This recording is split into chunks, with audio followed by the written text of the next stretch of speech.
Samuel முதல் நூல் அதிகாரம் 23. கெயிலா நகரை தாவீது பாதுகாத்தல். பின்னர் பெலிஸ்தியர் கெயிலாவுக்கு எதிராக போர் தொடுத்து களஞ்சியங்களை கொள்ளையடிக்கின்றனர் என்று தாவீதுக்கு அறிவிக்கப்பட்டது. ஆதலால் தாவீது, நான் சென்று இப்பெலிஸ்தியரை முறியடிக்கலாமா என்று ஆண்டவரிடம் ஆலோசனை கேட்டதற்கு ஆண்டவர் தாவீதிடம், நீ போய் பெலிஸ்தியரை முறியடித்து கெயிலாவை காப்பாற்று என்று பதிலளித்தார். ஆனால் தாவீதின் வீரர்கள் அவரை நோக்கி, நாம் யூதாவில் இருக்கும்போதே இப்படி அஞ்சுகிறோம், பெலிஸ்தியர் படைகளுக்கு எதிராக நாம் கெயிலாவுக்கு சென்றால் இன்னும் எவ்வளவு அஞ்சுவோம் என்றார்கள். தாவீது மீண்டும் ஆண்டவரிடம் ஆலோசனை கேட்டார். ஆண்டவர் அவருக்கு மறுமொழியாக, கெயிலாவுக்கு புறப்பட்டு போ, ஏனெனில் பெலிஸ்தியரை உன்னிடம் ஒப்படைப்பேன் என்றார். எனவே தாவீதும் அவர்தம் வீரர்களும் கெயிலாவுக்கு சென்று பெலிஸ்தியரோடு போரிட்டார்கள்.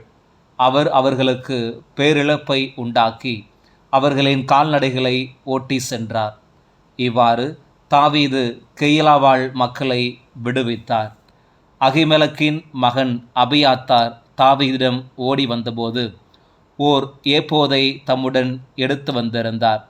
பின்னர் தாவீது கெயிலாவுக்கு வந்திருப்பது பற்றி சவுலுக்கு தெரிவிக்கப்பட்ட போது, சவுல், கடவுள் அவனை என்னிடம் ஒப்படைத்துள்ளார், ஏனெனில் கதவுகளும் தாழ்பால்களும் உள்ள நகரில் நுழைந்து அவன் மாட்டிக்கொண்டான் என்றார். அடுத்து கெயிலா மீது படையெடுத்து தாவீதையும் அவருடைய வீரர்களையும் முற்றுகையிடுமாறு சவுல் தம் வீரர்கள் எல்லாரையும் போருக்கு அழைத்தார். சவுல் தமக்கு தீங்கு செய்ய திட்டமிடுகிறார் என்று தாவீது அறிந்து குரு அபியாத்தாரிடம், ஏபோதை இங்கு கொண்டு வா என்றார். பிறகு தாவீது, இஸ்ரேலின் கடவுளாகிய ஆண்டவரே, என் பொருட்டு சவுல் கெயிலாவுக்கு வந்து அந்நகரை அழிக்க திட்டமிட்டுள்ளதை அடியான் நான் பன்முறை கேள்விப்பட்டேன். கெயிலாவின் குடிமக்கள் என்னை அவரிடம் ஒப்படைப்பார்களா? அடியான் கேள்விப்பட்டது போல் சவுல் வருவாரா? இஸ்ரேலின் கடவுளாகிய ஆண்டவரே, இதை அடியானுக்கு தெரிவியும் என்று வேண்டினார். அதற்கு ஆண்டவர், அவன் வருவான் என்று பதிலளித்தார். மீண்டும் தாவீது, கெயிலா மக்கள் என்னையும் என் வீரர்களையும் சவுலிடம் ஒப்படைப்பார்களா என்று கேட்டார். அதற்கு ஆண்டவர், அவர்கள் உங்களை ஒப்படைப்பார்கள் என்றார். பின்பு தாவீதும் அவருடன் இருந்த சுமார் 600 பேரும் கெயிலாவை விட்டு புறப்பட்டு இடம் மாறி சென்று கொண்டிருந்தனர். தாவீது தப்பிவிட்டதை கேள்விப்பட்ட சவுல் மேலும் அவரை பின்தொடர்வதை கைவிட்டார். மலை நாட்டில் தாவீது. தாவீது பாலை நிலத்தில் பாதுகாப்பான இடத்தில் தங்கியிருந்தார். மலை நாடான சீபு என்ற பாலைநில பகுதிகளில் தங்கியிருந்த அவரை சவுல் ஒவ்வொரு நாளும் தேடியும் கடவுள் தாவீதை அவரிடம் ஒப்படைக்கவில்லை. சவுல் தம்மை கொலை செய்ய தேடுகிறார் என்று தாவீது அறிந்திருந்தார். ஓர்சாவில் உள்ள சீபு பாலை நிலத்தில் தாவீது தங்கியிருந்தபோது சவுலின் மகன் யோனாத்தான் புறப்பட்டு அங்கே தாவீதிடம் வந்து கடவுள் அவரை பாதுகாப்பார் என்று திடப்படுத்தினார்.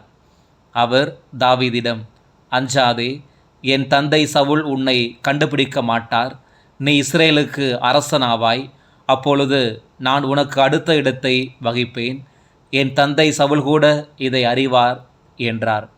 ஆண்டவர் திருமுன் இருவரும் ஓர் உடன்படிக்கை செய்து கொண்டனர். தாவீது ஓர்சாவிலேயே இருக்க யோனாத்தான் வீடு திரும்பினார். பின்பு சீபு மக்கள் கிபையாவிலிருந்த சவுலிடம் சென்று, தாவீது எங்கள் பகுதியில் எசிமோனுக்கு தெற்கே உள்ள அக்கீலா என்ற மலைநாட்டில் ஓர்சாவின் பாதுகாப்பான இடத்தில் ஒளிந்து கொண்டிருக்கிறான் அன்றோ? அரசரே, விருப்பத்தின்படி இப்பொழுதே வாரும், அவனை நாங்களே அரசரிடம் ஒப்படைக்கிறோம் என்று கூறினார்கள். சவுல் அவர்களை பார்த்து, நீங்கள் என் மீது இரக்கம் காட்டியதால் ஆண்டவரின் ஆசையை பெறுவீர்களாக. நீங்கள் போய் அவன் நடமாடுகிற இடம் எதுவென்றும் யார் அவனை அங்கு பார்த்தவன் என்றும் இன்னும் நன்றாக ஆய்ந்து அறியுங்கள். ஏனெனில் அவன் மிகவும் சூழ்ச்சி நிறைந்தவன் என்று எனக்கு தெரிய வந்தது. ஆதலால் அவன் ஒளிந்து கொண்டிருக்கும் எல்லா மறைவிடங்களையும் குறித்து கொண்டு உறுதியான தகவல்களுடன் என்னிடம் திரும்பி வாருங்கள். அப்பொழுது நான் உங்களோடு வருவேன். அவன் நாட்டில் இருந்தால் யூதா மக்கள் 10,000 பேர் வாழும் பகுதியிலும் அவனை தேடி கண்டுபிடித்து விடுவேன் என்றார். அவர்கள் சவுலுக்கு முன்னரே சீபுக்கு புறப்பட்டு சென்றார்கள். பின்பு தாவீதும் அவர்தம் ஆள்களும் எசிமோனுக்கு தெற்கே அரபாவிலுள்ள மாவோன் பாலை நிலத்தில் இருந்தார்கள். சவுலும் அவருடைய ஆள்களும் அவரை தேடி சென்றார்கள். தாவீது இதை அறிந்து மாவோன் பாலை நிலத்தில் உள்ள பாறைக்கு சென்றார். சவுல் இதை கேள்வியுற்று அவரும் மாவோன் பாலை நிலத்தில் தாவீதை தேடினார். சவுல் மலையின் ஒரு பக்கத்தில் செல்ல தாவீதும் அவர்தம் ஆள்களும் அதே மலையின் மறுபக்கத்தில் நடந்தார்கள். சவுலிடமிருந்து தப்பித்து கொள்ள தாவீது விரைந்து சென்றபோது சவுலும் அவர்தம் ஆள்களும் தாவீதையும் அவர்தம் ஆள்களையும் பிடிப்பதற்கு வளைத்து கொண்டார்கள். அவ்வேளையில் ஒரு தூதன் சவுலிடம் வந்து, விரைந்து வாரும், பெலிஸ்தியர் நாட்டின் மேல் படையெடுத்து வந்திருக்கின்றனர் என்றான். அதனால் தாவீதை தொடர்வதை கைவிட்டு பெலிஸ்தியரை எதிர்க்க திரும்பி சென்றார். ஆதலின் அவ்விடம் பிரிக்கும் பாறை என்று அழைக்கப்பட்டது. தாவீது அங்கிருந்து புறப்பட்டு ஏன்கேதியில் உள்ள பாதுகாப்பான இடத்தில் தங்கினார். சாமுவேல் முதல் நூல் அதிகாரம் 24. தாவீது சவுலை கொல்லாது விடுதல். சவுல் பெலிஸ்தியரை தொடர்வதை கைவிட்டு திரும்பியபோது, இதோ ஏன்கேதி பாலை நிலத்தில் தாவீது இருக்கிறான் என்று அவருக்கு தெரிவிக்கப்பட்டது. சவுல் இஸ்ரேல் முழுவதிலுமிருந்து தேர்ந்தெடுக்கப்பட்ட 3000 பேருடன் தாவீதையும் அவர்தம் ஆள்களையும் தேடி வரையாடுகளின் பாறைகளுக்கு எதிர்புறம் சென்றார். அவர் சென்றபோது வழியோரத்தில் ஆட்டுப்பட்டிகளை கண்டார். அங்கே ஒரு குகை இருந்தது. இயற்கை கடன் கழிப்பதற்கு சவுல் அதனுள் சென்றார். அப்பொழுது தாவீதும் அவர்தம் ஆள்களும் அக்குகையின் உட்பகுதியில் இருந்தார்கள். தாவீதின் ஆள்கள் அவரிடம், இதோ உன் எதிரியை உன்னிடம் ஒப்படைப்பேன், உன் விருப்பத்திற்கு ஏற்ப அவனுக்கு செய் என்று ஆண்டவர் சொன்ன நாள் இதுவே என்றார்கள். உடனே தாவீது தவழ்ந்து சென்று சவுலுடைய மேலுடையின் தொங்கலை அவருக்கு தெரியாமல் அறுத்தார். தாவீது சவுலுடைய மேலுடையின் தொங்கலை அறுத்த பின் அதற்காக மனம் வருந்தினார். அவர் தம்முடைய ஆள்களை பார்த்து, ஆண்டவர் திருப்பொழிவு செய்த என் தலைவருக்கு எத்தீங்கும் செய்யாதவாறு ஆண்டவர் என்னை காப்பாராக. அவர் ஆண்டவரால் திருப்பொழிவு செய்யப்பட்டவரானதால் நான் அவர் மேல் கை வைக்க கூடாது என்றார். ஆதலின் தம் ஆள்கள் சவுலை தாக்காதவாறு தாவீது இவ்வார்த்தைகளால் அவர்களை தடை செய்தார். பின்பு சவுல் எழுந்து குகையை விட்டு தம் வழியே சென்றார். அதன்பின் தாவீதும் எழுந்து குகையிலிருந்து வெளியேறி சவுலை பின்தொடர்ந்து, அரசரே, என் தலைவரே என்று அழைத்தார். சவுல் பின்புறம் திரும்பியபோது தாவீது தரையில் முகம் குப்புற விழுந்து வணங்கினார். பின்பு தாவீது சவுலை நோக்கி, தாவீது, உமக்கு தீங்கு செய்ய தேடுகிறான் என்று சொல்லும் மனிதனின் வார்த்தைகளை நீர் கேட்கலாமா? இதோ குகையில் ஆண்டவர் உம்மை என்னிடம் ஒப்படைத்தார் என்பதை இன்று கண்களே கண்டன. உம்மை கொல்ல வேண்டுமென சிலர் என்னை வற்புறுத்தினர். ஆனால் அவர் ஆண்டவரால் திருப்பொழிவு செய்ய பெற்றவர். என் தலைவருக்கு எதிராக நான் கை ஓங்க கூடாது என்று சொல்லி நான் தான் உம்மை காப்பாற்றினேன். என் தந்தையே, பாரும், என் கையில் இருக்கும் மேலுடையின் தொங்கலை பாரும். உம்மை கொள்ளாமல் மேலுடையின் தொங்கலை மட்டும் அறுத்து எடுத்துள்ள என் செயலை பார்த்தாலே என்னிடம் யாதொரு குற்றமோ துரோகமோ இல்லை என்பதை நீர் அறிவீர். நீர் என் உயிரை பறிக்க தேடினாலும் உமக்கெதிராக நான் ஒரு குற்றமும் செய்யவில்லை. உமக்கும் எனக்கும் ஆண்டவர் நடுவராய் இருப்பாராக. என் பொருட்டு ஆண்டவரை உமக்கு நீதி வழங்கட்டும். ஆனால் உமக்கு எதிராக என் கை எழாது. முன்னோரின் வாய்மொழிக்கேற்ப தீயோரிடமிருந்தே தீமை பிறக்கும். ஆதலால் உம்மேல் நான் கை வைக்க மாட்டேன். இஸ்ரேலின் அரசரே, யாரை தேடி புறப்பட்டீர்? யாரை பின்தொடர்கிறீர்? ஒரு செத்த நாயை அன்றோ, ஒரு தெள்ளு பூச்சியை அன்றோ? ஆண்டவர் நடுவராயிருந்து உமக்கும் எனக்கும் நீதி வழங்குவாராக. அவரே எனக்காக வழக்காடி உம் கையினின்று என்னை விடுவிப்பாராக என்றார். தாவீது இவ்வாறு சவுலிடம் பேசி முடித்த பின் சவுல், என் மகன் தாவீதே, இது உன் குரல்தானா என்று சொல்லி உரத்த குரலில் அழுதார். அவர் தாவீதிடம், நீ என்னிலும் நேர்மையாளன். நீ எனக்கு நன்மை செய்தாய், ஆனால் நான் உனக்கு தீங்கு செய்தேன். ஆண்டவர் என்னை உன்னிடம் ஒப்படைத்திருந்தும் நீ என்னை கொல்லவில்லை. இதனால் நீ எனக்கு நன்மையே செய்து வந்திருப்பதை இன்று நீ வெளிப்படுத்தி இருக்கிறாய். ஏனெனில் ஒருவன் தன் எதிரியை கண்டபின் அவன் நலமுடன் செல்ல அனுமதிப்பானா? இன்று நீ எனக்கு செய்த நன்மைக்கு ஈடாக ஆண்டவரும் உனக்கு நன்மை செய்வாராக. இதோ நீ திண்ணமாய் அரசனாவாய் என்றும் இஸ்ரேலின் அரசை நீ உறுதிப்படுத்துவாய் என்றும் இப்பொழுது நான் அறிகிறேன். ஆதலால் எனக்கு பின்வரும் என் வழிமரபை நீ வேறறுப்பதில்லை என்றும் என் தந்தை வீட்டாரிலிருந்து என் பெயரை அழிக்க மாட்டாய் என்றும் ஆண்டவர் மேல் எனக்கு ஆணையிட்டு கூறு என்றார். அவ்வாறே தாவீதும் சவுலுக்கு ஆணையிட்டு கூறினார். பின்னர் சவுல் வீடு திரும்ப தாவீதும் அவர்தம் ஆள்களும் பாதுகாப்பான இடம் நோக்கி சென்றார்கள். சாமுவேல் முதல் நூல், அதிகாரம் 25. சாமுவேலின் இறப்பு. சாமுவேல் இறந்தார்.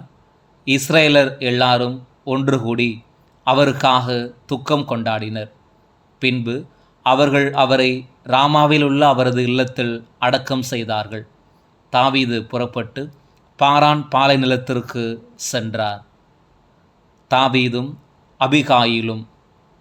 கர்மேலில் சொத்துகளுடைய ஒருவன் மாவோனில் இருந்தான். அம்மனிதன் செல்வமிக்கவன். அவனுக்கு 3000 ஆடுகளும் 1000 வெள்ளாடுகளும் இருந்தன. அவன் கர்மேலில் தன் ஆடுகளுக்கு முடி கத்தரித்து கொண்டிருந்தான். அம்மனிதனின் பெயர் நாபால். அவன் மனைவியின் பெயர் அபிகாயில். அப்பெண் மிகுந்த அறிவும் அழகும் வாய்ந்தவள். அவள் கணவனோ முரடனும் இழிந்தவனுமாய் இருந்தான். அவன் காலேபு குலத்தவன். நாபால் தன் ஆடுகளுக்கு முடி கத்தரிப்பதாக தாவீது பாலை நிலத்தில் கேள்வியுற்றார். தாவீது அங்கே 10 இளைஞர்களை அனுப்ப எண்ணி அந்த 10 பேரையும் அழைத்து, நீங்கள் கர்மேலுக்கு சென்று அங்கே நாபாலை கண்டு என் பெயரால் அவருக்கு சமாதான வாழ்த்து கூறுங்கள். அவனை நோக்கி, உமக்கும் உம் குடும்பத்துக்கும் உமக்கு உள்ள அனைத்துக்கும் நலம் உண்டாவதாக. ஆடுகளுக்கு முடி கத்தரிப்பவர்கள் உம்மிடம் இருக்கிறார்கள் என கேள்வியுற்றேன். உம் இடையர்கள் எங்களோடு இருந்தார்கள். நாங்கள் அவர்களை துன்புறுத்தியதில்லை. கர்மேலில் இருந்த காலமெல்லாம் அவர்கள் எதையும் இழக்கவும் இல்லை. உம் பணியாளர்களை கேளும், அவர்கள் உமக்கு சொல்வார்கள். ஆதலால் இந்த இளைஞர்களுக்கு உம் கண்களில் தயவு கிடைக்கட்டும். ஏனெனில் நாங்கள் ஒரு திருவிழா நாளில் வந்துள்ளோம். உம்மால் கொடுக்க முடிந்ததை உம் அடியார்களுக்கும் உம் புதல்வன் தாவீதுக்கும் தந்தருள்க என கூறுங்கள் என்று சொல்லி அனுப்பினார். தாவீதின் இளைஞர்கள் நாபாலிடம் சென்று தாவீதின் பெயரால் அவை யாவற்றையும் கூறி காத்திருந்தார்கள். நாபால் தாவீதின் இளைஞர்களிடம், தாவீது என்பவன் யார்? ஈசாயின் மகன் யார்? தங்கள் தலைவர்களை விட்டு பிரிந்து செல்லும் பணியாளர் இந்நாளில் பலர் உள்ளனர். என் அப்பங்களையும் தண்ணீரையும் முடி கத்தரிப்பவர்களுக்காக நான் அடைத்து சமையல் செய்த இறைச்சியையும் எடுத்து எங்கிருந்தோ வந்த மனிதர்களுக்கு நான் கொடுப்பதா என்று பதிலளித்தான். ஆதலால் தாவீதின் இளைஞர்கள் திரும்பி வந்து அவரிடம் எல்லாவற்றையும் அப்படியே கூறினார்கள். தாவீது தம் ஆள்களை நோக்கி, நீங்கள் அவரவர் வாளை எடுத்து கொள்ளுங்கள் என்றார். அதன்படி அவர்கள் ஒவ்வொருவரும் தம் வாளை எடுத்து கொண்டனர். தாவீதும் தம் வாளை எடுத்து கொண்டார். அவருடன் 400 பேர் செல்ல 200 பேர் பயண மூட்டைகளின் அருகில் இருந்து கொண்டனர். நாப்பாலுடைய பணியாளர்களில் ஒருவன் அவனுடைய மனைவி அபிகாயிலிடம், இதோ நம் தலைவருக்கு வாழ்த்து சொல்ல பாலை நிலத்திலிருந்து தாவீது தூதர்களை அனுப்பினார். அவர்களை இவர் அவமானப்படுத்தி விட்டார். இருப்பினும் அந்த ஆள்கள் எங்களுக்கு நன்மையை செய்தார்கள், எங்களை துன்புறுத்தியதில்லை. நாங்கள் வயல்வெளிகளில் அவர்களோடு நடமாடிய காலமெல்லாம் எதையும் இழக்கவும் இல்லை. நாங்கள் ஆடுகளை மேய்த்து கொண்டு அவர்களோடு வாழ்ந்த நாள் முழுவதும் அவர்கள் இரவும் பகலும் எங்களுக்கு சுவராக இருந்தார்கள். எனவே இதை அறிந்து நீர் யோசித்து என்ன செய்ய முடியும் என்று பாரும். ஏனெனில் நம் தலைவர் மேலும் அவர் வீட்டார் மேலும் கண்டிப்பாக தீமை வரவிருக்கிறது. இவரோ யாருமே அவரோடு பேச துணியாத அளவுக்கு தீய குணமுடையவராய் இருக்கிறார் என்றான். இதை கேட்ட அபிகாயில் 200 அப்பங்கள், 2 துருத்தி திராட்சை பழ ரசம், தோல் உரித்த 5 ஆடுகள், 5 படி வறுத்த பயறு, திராட்சை பழ அடைகள் 100, அத்திப்பழ அடைகள் 200 ஆகியவற்றை விரைந்தே எடுத்து ஒரு கழுதையின் மேல் ஏற்றினார். அவர் தம் பணியாளர்களை நோக்கி, நீங்கள் எனக்கு முன்னே செல்லுங்கள், நான் உங்களுக்கு பின்னே வருகிறேன் என்றார். ஆனால் இதை பற்றி தம் கணவன் நாப்பாலிடம் தெரிவிக்கவில்லை. அவர் கழுதை மேல் ஏறி பயணமாகி மலைச்சரிவு பாதையில் இறங்கி வருகையில் தாவீதும் அவருடைய ஆள்களும் அவரை நோக்கி இறங்கி வந்தார்கள். அவர் அவர்களை சந்தித்தார். அப்பொழுது தாவீது, இந்த மனிதனுக்கு பாலை நிலத்தில் இருந்ததையெல்லாம் நான் காப்பாற்றியது வீண்தான். அவனுடைய பொருள்கள் எதையும் அவன் இழக்கவில்லை. இருப்பினும் நன்மைக்கு பதிலாக அவன் எனக்கு தீமையே செய்தான். அவனுக்கு சொந்தமானவர்களில் ஓர் ஆண்மகவை கூட பொழுது விடியும் மட்டும் நான் உயிரோடு விட்டு வைத்தாள். கடவுள் அதற்கும் அதற்கு மேலும் தாவீதை தண்டிப்பாராக என்று சொல்லிக் கொண்டிருந்தார். அபிகாயில் தாவீதை பார்த்தபோது கழுதை நின்று வேகமாக இறங்கி அவர் முன் தரையில் முகம் குப்புற விழுந்து வணங்கினார். அவர் தாவீதின் காலில் விழுந்து, என் தலைவரே, பழி என்மேல் மட்டும் இருக்கட்டும். உம் அடியவள் சொல்லப்போவதை நீர் செவி கொடுத்து கேட்க வேண்டுகிறேன். என் தலைவரே, அந்த தீய குணமுடைய மனிதராகிய நாப்பாலை பொருட்படுத்த வேண்டாம். ஏனெனில் அவன் தம் பெயருக்கு ஏற்ப ஒரு மூடர். நாப்பால் என்பது அவரது பெயர். அதன்படி மூடத்தனமும் அவருக்குண்டு. என் தலைவராகிய நீர் அனுப்பிய இளைஞர்களை உம் அடியவள் பார்க்கவில்லை. இப்பொழுது என் தலைவரே, நீர் இரத்தத்தை சிந்தாதவாறும் நீர் உம் கைகளினால் பழிக்கு பழி வாங்காதவாறும் உம்மை தடுத்தவர் ஆண்டவரே. வாழும் ஆண்டவர் மேலும் உம் இருக்கையின் மேலும் ஆணை. உம் பகைவர்களும் என் தலைவராகிய உமக்கு தீங்கு செய்ய முயல்பவர்களும் நாப்பாலை போல் ஆவார்களாக. இப்பொழுது உம் அடியவள் என் தலைவருக்கு கொண்டு வந்துள்ள காணிக்கைகளை ஏற்றுக்கொண்டு என் தலைவரின் அடிசுவற்றை பின்தொடரும் இவ்விளைஞர்களிடம் அவற்றை அளிப்பீராக. உம் அடியவளின் குற்றத்தை மன்னிக்க வேண்டுகிறேன். என் தலைவரே, நீர் ஆண்டவரின் போர்களை நடத்துவதால் என் தலைவராக உமக்கு ஆண்டவர் ஒரு நிலையான வீட்டை உறுதியாக கட்டி எழுப்புவார். உம் வாழ்நாள் முழுவதும் தீங்கும் உம்மை அணுகாது. உம்மை தாக்கவும் உம்மை கொல்லவும் யாரேனும் எப்பொழுதாவது எழுந்தாள் என் தலைவரின் உயிர் உம் கடவுளாகிய ஆண்டவரின் பாதுகாப்பில் வாழ்வோரின் கூட்டத்தில் உறுதியுடன் இருக்கும். உம் எதிரிகளின் உயிர்களோ கவனில் வைத்து எறிந்தாற்போல் எறியப்படும். ஆண்டவர் என் தலைவராகிய உம்மை குறித்து தாம் வாக்களித்த நன்மைகளை எல்லாம் செய்து இஸ்ரேலின் அரசராக உம்மை ஏற்படுத்துவார். அப்பொழுது காரணமின்றி இரத்தம் சிந்தினது குறித்தோ, என் தலைவர் பழிக்கு பழி வாங்கியது குறித்தோ, என் தலைவருக்கு துயரோ மன வருத்தமோ உண்டாகாது. என் தலைவராகிய உமக்கு ஆண்டவர் வெற்றியளிக்கின்ற போது உம் அடியவளை நினைவு கூர்ந்தருளும் என்றார்.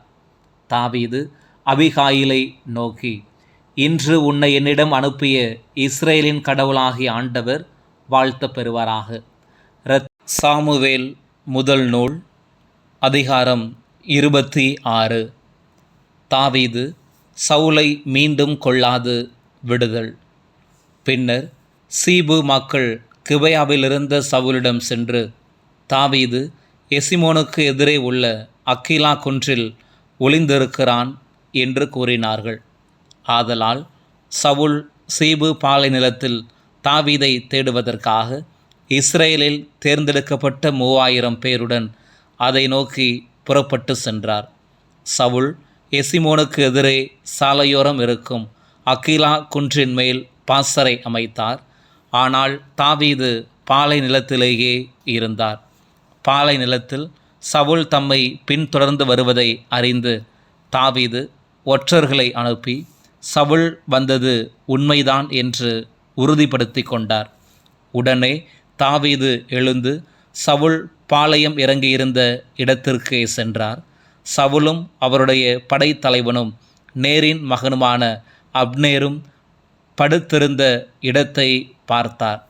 சவுல் பாசறையினுள் படுத்திருக்க அவர்தம் வீரர்கள் அவரை சுற்றிலும் படுத்திருந்தார்கள். அப்பொழுது தாவீது இத்தியனான அகிமெலக்கையும் செருயாவின் மகனும் யோவாபின் சகோதரனுமாகிய அபிசாயையும் நோக்கி, சவுல் இருக்கும் பாளையத்திற்கு என்னோடு வருபவன் யார் என்று கேட்க, நான் உம்முடன் வருகிறேன் என்று அபிசாய் பதிலளித்தான். ஆதலால் தாவீதும் அபிசாயும் இரவில் அப்பாளையத்திற்கு சென்றனர். சவுல் கூடாரத்தினுள் தூங்குவதையும் அவருடைய தலைமாட்டில் அவரது ஈட்டி தரையில் குத்தப்பட்டிருப்பதையும் கண்டனர். அப்னேரும் படை வீரர்களும் அவரை சுற்றிலும் படுத்து உறங்கிக் கொண்டிருந்தார்கள். அபிசாய் தாவீதிடம், இந்நாளில் கடவுள் உம் எதிரியை உம்மிடம் ஒப்படைத்துள்ளார். ஆதலால் இப்பொழுது நான் அவரை ஈட்டியால் 2 முறை குத்தாமல் ஒரே குத்தாய் நிலத்தில் பதிய குத்தப்போகிறேன் என்றான். ஆனால் தாவீது அபிசாயை நோக்கி, அவரை கொல்லாதே. ஆண்டவரால் திருப்பொழிவு செய்யப்பட்டவர் மேல் கை வைத்துவிட்டு குற்றமற்று இருப்பவன் யார் என்று சொல்லி தடுத்தார். மேலும் தாவீது, வாளும் ஆண்டவர் மேல் ஆணை, ஆண்டவரே அவரை கொல்லட்டும். அவர் காலம் நிறைவுற்று தாமாக இறக்கட்டும், அல்லது போரில் சென்று அவர் மடியட்டும். ஆண்டவரால் திருப்பொழிவு செய்யப்பட்டவர் மேல் நான் கை வைக்காதபடி ஆண்டவர் என்னை காப்பாராக. எனவே அவர் தலைமாட்டில் இருக்கும் ஈட்டியையும் தண்ணீர் குவளையையும் எடுத்துக்கொண்டு நாம் புறப்படுவோம் என்றார். அவ்வாறே தாவீது சவுலின் தலைமாட்டில் இருந்த ஈட்டியையும் தண்ணீர் குவளையையும் எடுத்துக்கொண்ட பின் அவர்கள் புறப்பட்டு சென்றார்கள். ஒருவரும் அதை காணவும் இல்லை, அறியவும் இல்லை, ஒருவரும் விழித்து கொள்ளவும் இல்லை. ஆண்டவர் அவர்களுக்கு ஆழ்ந்த உறக்கத்தை அளித்திருந்தபடியால் அவர்கள் எல்லாரும் தூங்கிக் கொண்டிருந்தார்கள். பின்பு தாவீது கடந்து சென்று தொலைவிலிருந்த ஒரு குன்றின் மேல் நின்றார். அவர்களுக்கிடையே மிகுந்த இடைவெளி இருந்தது.